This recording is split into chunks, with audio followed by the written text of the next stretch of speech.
यांनी मऊ हा जसं तर आम्ही विचार केलं होतं की बोलणं झाल्यानंतर नागपूरला संयुक्त मीटिंग ठेवायची आणि पूर्ण मीडियासमोर जे काही असतील मतभेद ते दूर करून एकत्रित आंदोलन सुरू करायचं. पण महू हा नागपूरपेक्षाही एक चांगला स्थळ आहे. डॉक्टर बाबासाहेब आंबेडकरांचं जन्मस्थळ म्हटलं तर एक चांगला आहे. तिथून नवीन ऊर्जा घेऊन आंदोलन एकत्रितरित्या हे चांगलं बळकट व्हावं आणि वेगवेगळे दोन गट न दिसता एकाच निघणे हा आंदोलन पूर्णत्वात जावं. जसं राजकारणाचं झालं तसंच महापती मुक्ती आंदोलनाचं व्हायला नको पाहिजे याकरता आंबेडकरवादी संघर्ष समितीची प्रयत्न आहे. आणि आंबेडकरवादी संघर्ष समिती ही एकत्रीकरणाच्या उद्देशातूनच निर्माण झालेली आहे. आमचे अध्यक्ष गौतमजी गुंजले तसेच गरडकरजी यांची मेहनत की जे रात्रंदिवस लोकांच्या घरापर्यंत जाऊन एकत्रीकरणाची मीटिंग्स लावतात. मीटिंगच्या माध्यमातून मग आम्ही जाऊन सगळ्या लोकांना सांगतो आहे.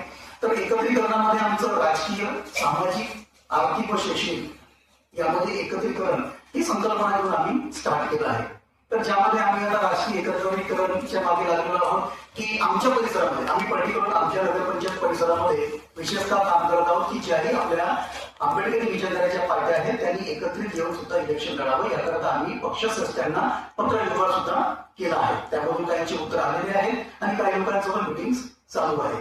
तर आमचा उद्देश एकच आहे, ना आम्हाला कोणत्या इलेक्शन लढायचं आहे, ना आम्हाला आमचं नाव पाहिजे आहे, ना आम्हाला काही पद पाहिजे आहे. आमचं म्हणणं एकच आहे की समाज त्रस्त आहे.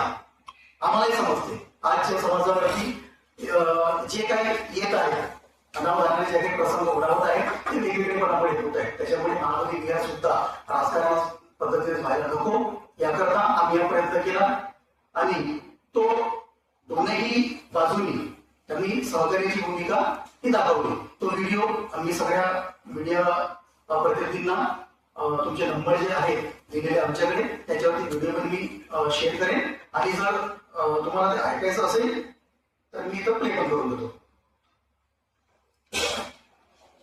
की कार्यक्रमामध्ये ज्या पद्धतीने विराजाजीने म्हटलं की आप कभी भी बताइए आणि मीडियामध्ये त्यांची स्टेटमेंट आहे कि मुझे फोन आते हैं चंद्रपुर से कोई टीम आई है, उन्होंने भी बोला है, उनको भी मैंने यही बोला है कि आप जो डिसीजन लोगे समाज जो डिसीजन लेगा और जो बोलेगा वो मैंने बोला ऐसे समझ के आप काम करो और मुझे बताओ.